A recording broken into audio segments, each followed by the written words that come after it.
அடுக்குமாடி குடியிருப்போர் பொதுநலச் சங்கம், பதிவு எண் 382 2020, எண் 1, பிளாக் 6, எழில்நகர், பெரும்பாக்கம், சென்னை 131.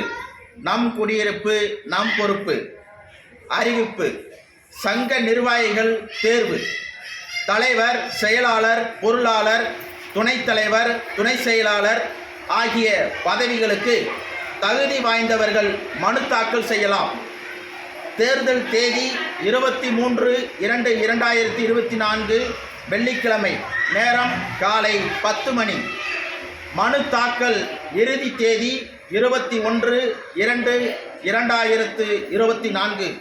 மேலும் தகவலுக்கு தமிழ்நாடு நகர்ப்புற வாழ்விட மேம்பாட்டு வாரியம் சமுதாய வளர்ச்சி பிரிவு 4வது பிளாக்கில் கேட்டு தெரிந்து கொள்ளவும். இப்படிக்கு நிர்வாகிகள் சைன் போட்டிருக்கிறோம். நன்றி.